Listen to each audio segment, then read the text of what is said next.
요나서 3장 1절부터 10절까지의 말씀을 저와 여러분이 한 절씩 교독합니다. 여호와의 말씀이 두 번째로 요나에게 임하니라. 이르시되 일어나 저 큰 성읍 니느웨로 가서 내가 네게 명한 바를 그들에게 선포하라 하신지라. 요나가 여호와의 말씀대로 일어나서 니느웨로 가니라. 니느웨는 사흘 동안 걸을 만큼 하나님 앞에 큰 성읍이더라. 요나가 그 성읍에 들어가서 하루 동안 다니며 외쳐 이르되 40일이 지나면 니느웨가 무너지리라 하였더니 니느웨 사람들이 하나님을 믿고 금식을 선포하고 높고 낮은 자를 막론하고 굵은 베옷을 입은지라. 그 일이 니느웨 왕에게 들림에 왕이 보좌에서 일어나 왕복을 벗고 굵은 베옷을 입고 제 위에 앉으니라. 왕과 그의 대신들이 조서를 내려 니느웨에 선포하여 이르되 사람이나 짐승이나 소떼나 양떼나 아무것도 입에 대지 말지니 곧 먹지도 말 것이요 물도 마시지 말 것이며 사람이든지 짐승이든지 다 굵은 베옷을 입을 것이요 힘써 하나님께 부르실 것이며 각기 악한 길과 손으로 행한 강토에서 떠날 것이라.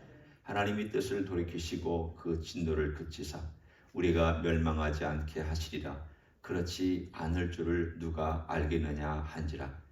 하나님이 그들이 행한 것 곧 그 악한 길에서 돌이켜 떠난 것을 보시고 하나님이 뜻을 돌이키사 그들에게 내리리라고 말씀하신 재앙을 내리지 아니하시니라. 아멘.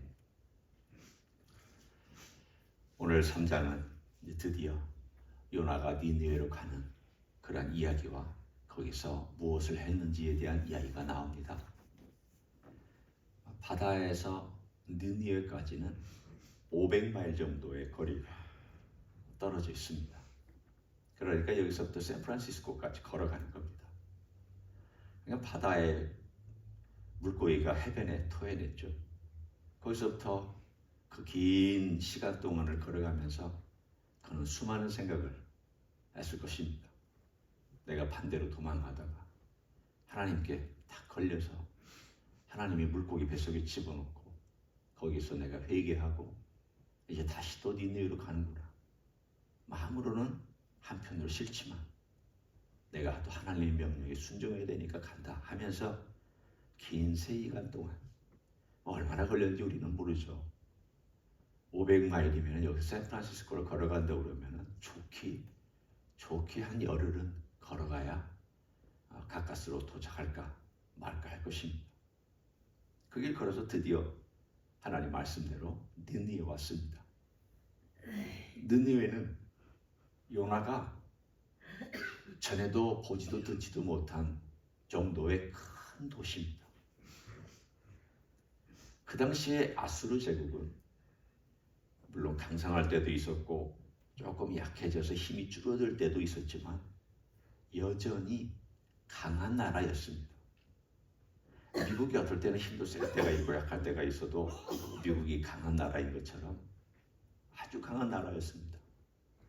그 중에 니느웨는 사실은 그 당시의 수도는 아닙니다. 아수르 제국의 수도는 다른 데 있었고 왕들이 이 아수르의 수도는 아니었지만 자주 와서 머물던 이 니느웨는 그 중에서도 제일 큰 성읍이었습니다. 12만 명이 산다고 4장에 보면 거기 하나님께서 말씀해 주셨습니다. 이 10여 명이 살 뿐 아니라 둘레를 도는데 3일이 걸린다. 굉장히 큰 도시죠. 그 당시에 이 정도의 큰 도시들이 세계에 한 개나 두 개나 있을까 한 정도였습니다. 대단히 큰 도시, 대단히 많은 사람, 그리고 대단히 높은 권력, 그리고 대단히 많은 일들이 일어나고 있는 세계 무역과 경제와 정치와 지식과 군사력과 물자와 상업과 이 모든 것이 다 어디를 중심으로 돌아가고 있었느냐? 그 시대의 니느웨였습니다. 굉장한 도시죠. 여러분이 지금의 뉴욕을 생각하시면 됩니다.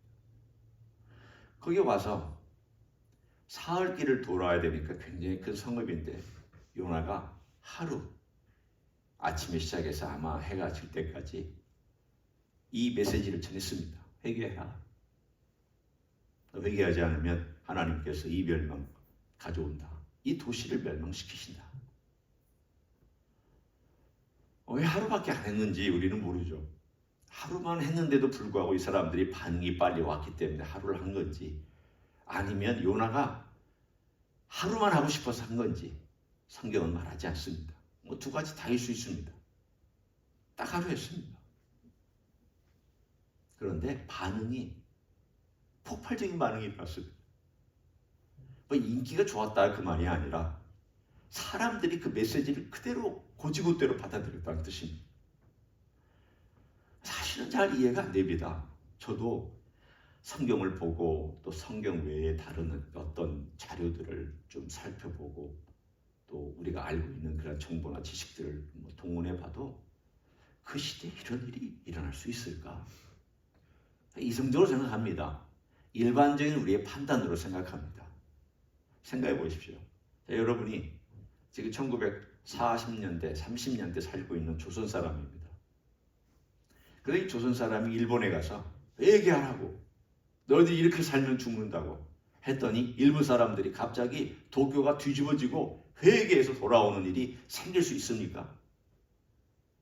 아마 여러분 그렇게 생각할 거예요. 아유 목사님, 그런 일은 일어나지도 않았거니와 일어날 수도 없습니다. 어떻게 조선 사람이 가서, 그것도 피지배 민족이 가서 일본의 수도나 일본의 큰 도시에 가서 회개하라고 외치면 그 사람들이 그 말을 듣고 돌을 던지지, 핍박을 하지, 감옥에 집어넣지, 회개하는 일이 일어날 수 있습니까? 라고 아마 여러분이 그렇게 얘기할 것입니다. 그거 똑같습니다.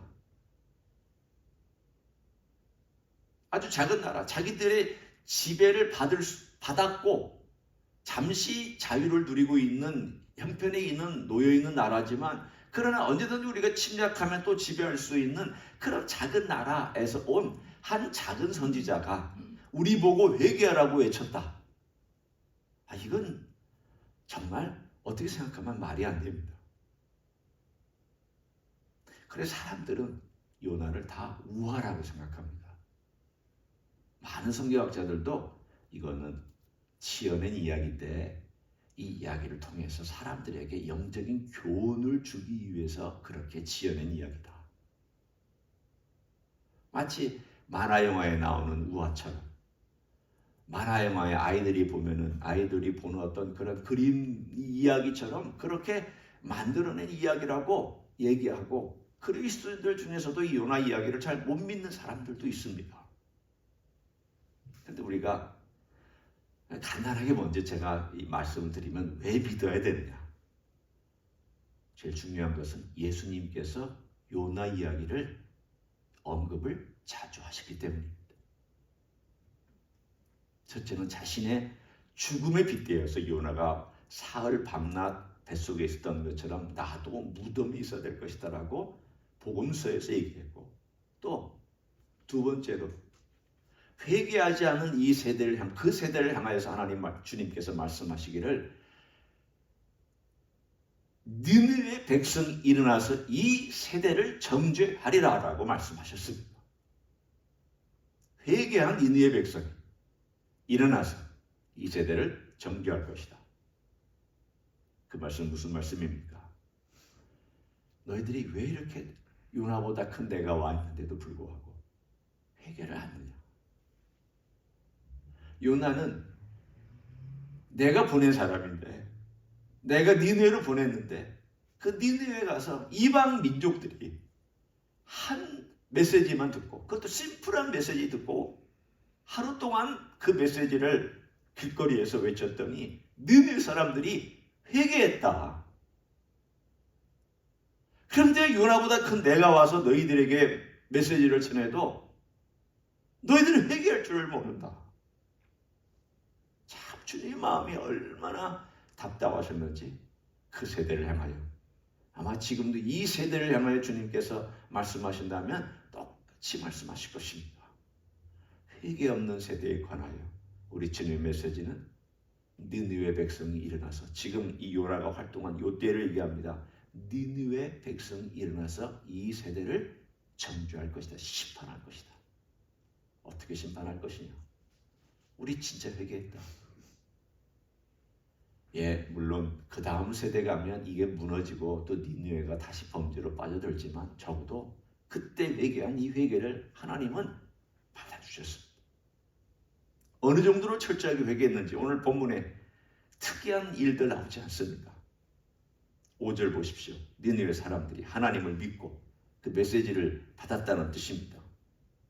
금식을 선포하고 높고 낮은 자를 막느라 굵은 베옷을 입은지라 입고, 또 6절에 보면은 왕도 일어나 왕복 벗고 굵은 베옷을 입고 제위에 앉았습니다. 왕은 제위에까지 앉았습니다. 그리고는 조서를 내렸습니다. 사람이나 짐승이나 소떼나 양떼나 아무것도 입에 대지 말고 금식해라. 짐승까지도 금식시켰습니다. 심지어는 8절에 사람이든지 짐승이든지 다 굵은 베옷을 입어라. 사람이 굵은 베옷을 입는 건 이해되지만 짐승까지도 굵은 베옷을 입어라. 무슨 뜻입니까? 철저하게 해야 된다. 아니 어떻게 이게 가능한 일인가? 네, 하나님의 사전에는 불가능한 일은 없습니다. 우리는 이 성도를 생각할 때 니느웨에서 이런 일이 일어났다고 생각하는 것을 가능하지 않다고 생각하지만 예수님은 그것을 기정사실로 얘기합니다. 그때 일어난 건 사실이고 그 사람들이 이 세대를 정죄할 만큼 그들은 진실되게 회개했다. 그들은 정말했다. 어느 정도 했느냐? 오늘 우리가 읽은 이 내용대로 했다는 것을 주님은 도장을 찍어 주셨습니다. 그리고 이들이 외친 내용 중에 정말 은혜를 알고 있는 내용이 있습니다. 이스라엘 사람보다 정말 은혜를 알고 있다라고 하는 것을 이 구절을 통해서 우리가 볼 수 있습니다. 하나님의 뜻을 돌이키시고 그 진노를 그치사 우리가 멸망하지 않게 하시리라. 그렇지 않을 줄 누가 알겠느냐. 이게 은혜의 자세입니다. 은혜를 아는 사람은 이렇게 얘기를 합니다. 혹시 하나님께서 그 뜻을 돌이켜서 그 진노를 우리에게 내리지 아니하실까? 그 말은 무슨 뜻입니까? 회개는 하나님의 은혜를 가져오는 수단은 아닙니다. 회개는 은혜를 불러오는 원인 아닙니다. 은혜는 하나님께서 하나님의 뜻에 합당하게 일방적으로 주시는데, 그러나 하나님께서 고려하실 수는 있다는 뜻이지, 그래 네가 회개했으니까 다 됐다, 그거 아닙니다. 은혜는 회개와 상관없이 일하기도 합니다. 하나님께서 모세를 만나 주셨을 때 회개했기 때문에 만나 주셨습니까? 하나님께서 아브라함을 선택할 때 아브라함이 회개했기 때문에 선택하셨고 만나 주셨습니까? 아니요. 회개 안 했어도 하나님 만나 주셨고 회개 안 했어도 선택하셨습니다. 회개가 은혜를 가져오는 수단도 아니고 회개가 하나님을 만나는 지름길도 아닙니다. 이건 하나님 앞에 선 우리의 자세지, 내가 이것 때문에 구원을 가져오고 이것 때문에 은혜를 가져오고 이것 때문에 축복을 가져오는 그것을 생각하면 여러분 정말 신앙을 잘 모르는 것입니다. 내가 회개했으니까 이제 복 받을 거다, 그렇게 생각하셔도 안 됩니다. 내게 회개했으니까 이제 용서받을 거다, 그렇게 해서도 안 됩니다. 회개란 우리의 그냥 반응이에요. 하나님의 은혜 앞에, 하나님의 그 심 앞에, 하나님의 그 놀라움 앞에, 하나님의 그 하나님 되심 앞에 내가 나를 보니 하나님 앞에서 내가 이런 인간이다라는 것을 고백하고 뭐라고 얘기해야 되느냐? 혹시 하나님 저를 용서해 주시기를 원합니다. 주님 주의 긍휼을 베풀어 주시기를 원합니다. 주님 그렇게 해주시기를 제가 부탁드립니다. 은혜는 부탁이지 강청이 아닙니다. 이 사람들이 그 내용을 너무 잘 알고 있습니다. 이게 은혜예요. 혹시 하나님께서 내리실 재앙을 우리에게 내리시지 않을까 우리가 기대를 할 수 있겠다. 보장은 못한다. 개런티는 못한다. 그러나 하나님이 그렇게 해주실 것을 우리가 바라보면서 우리가 기도하자. 회개하자. 그랬더니 하나님께서 10절에 이들의 자세, 이들의 하나님을 대하는 태도, 이들의 어떤 정말 영적인 그러한 뒤집어진 마음을 하나님께서 보셨습니다. 10절을 우리가 한번 촘촘히 살펴보기를 원합니다. 하나님이 그들이 행한 것, 곧 그 아니 같이 읽자는 얘기가 아니고 제가 보겠다는 뜻이에요. 네. 하나님이 그들이 행한 것, 곧 악한 길에서 돌이켜 떠난 것을 보시고 하나님께서 보셨다는, 그리고 하나님께서 뜻을 돌이키셨고 그들에게 내리라고 하신 말씀에 재앙을 내리지 아니하셨습니다. 첫째는 보셨고 돌이키셔서 행동으로 안 내리셨다. 이렇게 10절에 자세하게 하나님이 행하신 행동을 말씀합니다. 여러분, 하나님께서 이랬다 저랬다 하시는 분이냐? 그건 아닙니다. 하나님은 성경에 하나님 말씀에 회개하며 너희들이 나를 찾으면 내가 이렇게 해준다. 그렇지만 너희들이 정말 계속 반역하고 악한 일에 걸어가면 너 또 이렇게 저주를 받는다. 하나님께서는 이 두 가지를 다 말씀하셨고 이걸 선택하는 자들에게 하나님께서 이렇게 해주시는 약속이 있고 또 이걸 다른 쪽을 선택하는 자들에게 주는 또 하나님의 다른 약속이 있습니다. 이것도 약속이죠. 왜? 하나님께서 행하시는 일이니까. 그런데 하나님께서 이쪽을 경고하셨습니다. 워낙 악하니까. 그랬더니 이들이 회개하고 막 돌이키니까 이쪽 길을 선택하는 그들의 자세를 보고 하나님께서 그러면 내가 이렇게 행한다. 그러면 인간이 볼 때는 돌이킨 것처럼 보이죠. 우리 입장으로는 하나님이 인간처럼 돌이킨 게 아니에요. 하나님은 이미 말씀하신 대로 행하시는 거예요. 하나님이 이랬다 저랬다 하십니다. 아닙니다. 오늘 여기서 하나님께서 우리에게 보여주시는 귀중한 하나님의 모습, 하나님의 성품이 있습니다. 1장에서는 크신 하나님을 보여주셨습니다. 하나님이 온 우주 누구도 도망갈 수 없다. 어떤 죄인도 하나님의 손을 빠져나갈 수 없다. 그 사람이, 그 죄인이 뱃속까지 저 배를 타고 가는, 이 배를 타고 가는 저 배 밑창까지 내려가서 숨고 저 멀리 스페인까지 가도 하나님 떠나지 못한다. 어떤 죄인도 하나님께 떠날 수 없다. 하나님으로부터. 지옥도 하나님으로부터 떠날 수 없습니다. 지옥도 하나님 다 보고 계시고 지옥도 하나님의 손 아래에 있습니다. 다 그렇습니다. 두 번째, 하나님은 요나를 살려주셨습니다. 범죄한 선지자잖아요. 생각해 보십시오. 누가 더 사실은 큰 증거를 받게 되는 줄 아십니까? 하나님의 은혜를 알면서도 그 은혜를 반역한 사람이 더 큰 벌을 받습니다. 그럼 요나가 그 벌을 받아야 마땅한데 하나님께서는 그 벌 받아야 할 요나를 잠깐 징계하시면서 더 큰 은혜로 그 물고기 뱃속이라고 하는 엄마의 뱃속 같은 데서 안전하게 보호하고 그 뱃속에서부터 새로운 생명을 잉태해서 새로운 사람으로 만들어 주셨잖아요. 요나야, 너 가서 좀 생각 좀 해라. 물고기 뱃속에서 3일 동안 네 스스로 너 다 돌아보는 시간 가져라. 하나님 고려해 주시고 시간을 주시고 기다려 주시고 다시 한번 세컨 찬스를 주시는 하나님이셨습니다. 2장입니다. 3장. 하나님께서 요나에게 그런 기회를 주셨던 것처럼 니느웨 백성에게도 세컨 찬스를 주셨습니다.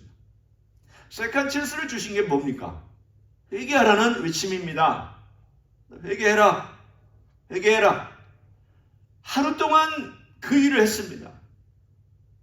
하나님께서 두 번째 기회를 주시기 위해서 4개라고 하셨습니다. 하나님 바로 심판하지 않습니다. 하나님 경고합니다. 계속 경고합니다. 또 말씀합니다. 역사적인 기록에 의하면 니느웨는 한 세대 전에 큰 지진이 일어나서 성이 다 무너졌습니다. 아마 한 진도 8 내지 9 정도의 강진이 와서 그 니느웨 성이 무너졌던 기록이 있습니다. 이게 역사적인 기록입니다. 아마도 그들은 그런 역사적인 기록에 대한 기억이 있었기 때문에 이러다가 정말 하나님께 벌받아서 우리가 도시가 다 멸망하는 거 아닌가라고 하는 그러한 자연재해를 경험해 보았던 도시였기 때문에 더 그렇게 반응을 했는지도 모릅니다. 이건 제 심적이지 그렇다는 것은 아닙니다. 하여간 어떤 조건이든지 간에 그들이 반응했습니다. 그 세컨 찬스를 붙잡았습니다. 회개했습니다. 오늘 하나님께서 어떤 분이냐?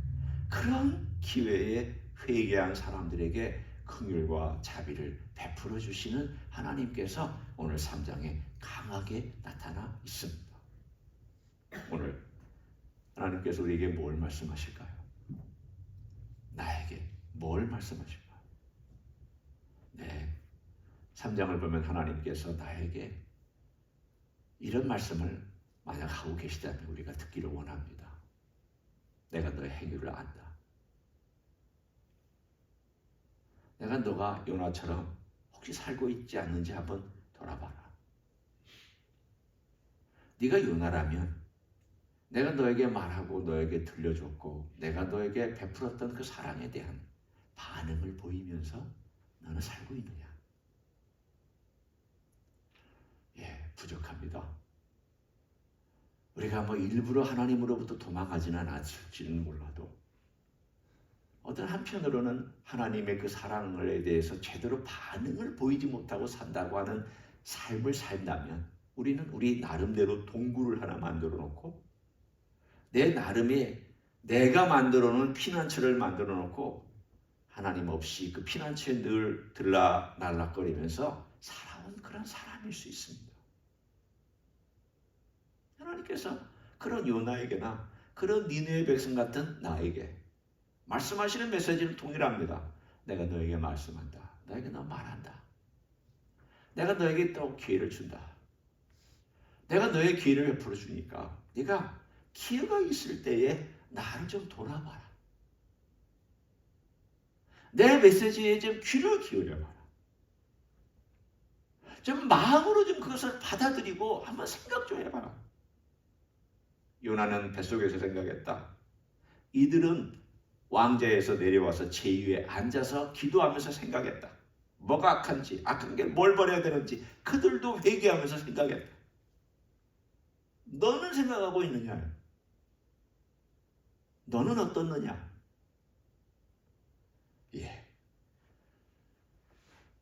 회개가 어디서부터 출발할까요? 여기서부터 출발합니다. 여기서부터 출발합니다. 우리의 머릿속에, 우리의 마음속에 우리 하나님 아버지 앞에서 어디서부터 어긋났는지를 느끼고 생각하는 거기서부터 회개는 출발하는 줄 믿습니다. 오늘 우리 하나님 아버지 앞에서 하나님께서 그걸 자꾸 가르쳐 주신다. 반복해서 가르쳐 주시는 것은 주님의 경고입니다. 제가 배우면 그렇습니다.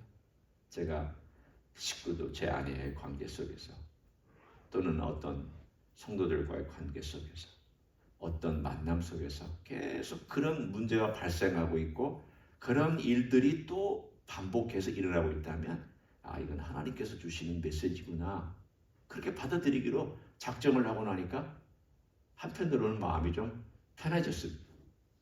제가 그렇게 완전히 금방 바꾼다 그런 뜻은 아닙니다. 하나님께서 이렇게 자꾸 말씀해 주시는 것은 나에게 메시지를 주시는 거구나. 메시지를 주시는 거구나. 그걸 받아들이고 어떻게 하면 될까? 어떻게 해야 내가 이걸 고치고 바꿀 수 있을까? 이 생각하게 돼요. 생각하면 은혜를 구합니다. 왜? 나는 잘 안 되는데 이거 어떻게 바꿔야 되지? 이거 잘 바꾸기 너무 어려웁니다. 내가 워낙 이 상태로 오래 살아와서 잘 안 되는데, 여러분이 평생 그렇게 살아온 사람 이 바꾸는다는 게 이게 엄청난 일이잖아요. 잘 안 되잖아요. 그러니까 하나님의 은혜가 그래서 필요한 거죠. 그러니까 생각을 해야 하나님의 은혜를 구하고, 그걸 느껴야 하나님의 은혜를 구하는데, 그 일이 우리에게는 반드시 있어야 될 줄로 믿습니다. 오늘 이 아침에도 우리가 그렇게 주님께 나아가는 귀한 시간이 되시길 예수님의 이름으로 간절히 축원합니다. 기도하겠습니다. 함께 동성으로 기도합니다. 우리는 잘 바뀌지 않은 그런 사람들이죠. 저도 잘 바뀌지 않는 부분들이 너무 많습니다. 그러나 바뀌어야 되는 것이 우리 주님의 메시지고 말씀입니다. 마음을 새롭게 하라고 주님 말씀하셨을 때 그 마음은 마인드입니다. 마인드. 생각을 말합니다. 먼저 네가 어디서부터 잘못됐는지, 뭐가 어긋났는지, 어디서부터 잘못되어서 지금 이렇게 굳어졌는지 생각하고, 굳어진 것이라도 네가 고쳐야 되지 않겠느냐라고 하는 말씀을 성령님도 해주시고 우리 주님도 해주시고 하나님 아버지께서도 말씀해 주실 것입니다. 요나도 그런 굳은 생각을 뱃속에서부터 고쳤습니다. 또 고쳐가야 되고 계속해서 그 인생 전체를 통해서 그렇게 하나님은 가르치고 계십니다. 오늘 하나님께서 나에게 고치라고, 바꾸라고, 깨트리라고 말씀하신 것이 있다면 무엇일까를 생각하면 우리 주님께 나아가기를 원합니다. 통성으로 기도하시겠습니다. 하나님 아버지, 주님 앞에 나아갑니다. 아버지 하나님이 우리 하나님 아버지 앞에서 우리가 무엇을 고쳐야 되고 무엇을 바꿔야 되고 무엇을 우리 하나님 도움을 구해야 될지 알게 하여 주시기를 간절히 간구를 드립니다. 아버지 하나님이여, 요나도 뱃속에서 3일 있으면서 우리 하나님 아버지 앞에 자신의 부족한 것이 무엇인가, 무엇에 불순종했는가를 생각하며 하나님께 회개하고 돌이켰습니다. 하나님 아버지여, 니느웨 백성들도 높은 자리에서 낮은 자리로 내려와서 우리 하나님께 회개하며 그들의 잘못을 고하며 악한 길에서 돌이키려고 애를 썼습니다. 하나님께서 그것을 보셨습니다. 하나님께서 뜻을 돌이키셨습니다. 하나님께서 그 모든 것을 내리시겠다고 한 것을 내리시지 아니하셨습니다. 주님, 우리가 또한 이 땅에 살아가면서 어떻게 살아야 될지를 말씀해 주시고, 주님, 진정한 회개의 열매를 맺기 위하여 진정한 우리의 삶에 돌이킨 것을 위하여서 하나님, 우리가 생각하기를 원합니다. 주님, 느낄 수 있기를 원합니다. 주님, 우리가 무엇이 어긋나 있는지를 바라보기를 원합니다. 성령께서 말씀하신 것을 따라서 주님 생각하게 도와주시고 우리의 생각의 패턴이 바뀔 수 있도록 은혜를 허락하여 주시옵소서. 감사드립니다. 주님, 우리는 그냥 잘못한 것을 아뢰기만 하고 그리고는 금세 잊어버리고는 또 옛날 돌아가 버리는 삶을 살아갈 때가 참 많습니다. 하나님, 그것이 회개라면 우리는 혹시라도 잘못하고 있는 회개를 하고 있지는 않은지 또 생각해 봅니다. 진정한 회개는 생각하고 느끼며 어디서부터 우리 하나님으로부터 떠났는지, 하나님 말씀의 기준으로부터 얼마만큼 떨어져 있는지를 또 돌아보고 생각하고 느끼는 것입니다. 이러한 말씀을 함께 나누었습니다. 요나도 뱃속에서 그런 시간을 가졌습니다. 느느웨 백성도 왕으로부터 시작해서 높은 자리에서 내려서 낮은 자리에 앉아서 그들은 외치며 부르짖으며 무엇을 잘못했을까, 어떻게 고쳐야 될까, 어떻게 떠나야 될까를 생각했습니다. 주님, 우리의 삶이 이 땅이 바쁘고 아무리 우리를 몰아쳐서 아무 생각도 하지 못하게 만드는 그런 문화 속에 살고 있다고 할지라도 주님 앞에서 생각하며 살 수 있는 하나님 백성이 되게 하여 주시옵소서. 마음의 변화를 받아야 된다고 말씀했습니다. 생각의 변화를 받아야 되는가, 생각의 변화를 받지 못하고 살아가는 그러한 삶이 되지 않게 도와주시고, 생각의 변화를 받고 생각의 패턴이 변화를 받고, 그래서 성령께서 우리 안에서 강하게 역사하는 그 새롭게 함의 능력을 경험하면서 우리의 삶이 날마다 날마다 예수 그리스도를 닮아가는 삶이 될 수 있도록 축복하여 주시옵소서. 이제는 우리 구주 예수 그리스도의 은혜와 하나님 아버지의 극진하신 사랑과 성령 하나님 도우심의 역사가 오늘도 주님 앞에서 자신의 모습을 돌아보며 주님이 말씀해 주실 때에는 나에게 기회를 주시기 위한 말씀이며 돌아보라는 말씀이며 은혜를 베푸시기 위하여 주시는 말씀인 줄 알고 오늘도 돌아보며 살아가기를 소원하는 이 자리에 참여한 모든 종들 위에와 주임지 희수교회 위에와 이미 교회들과 한국교회들과 선교사님들 위에 이제부터 영원히 함께 하실지어다. 아멘.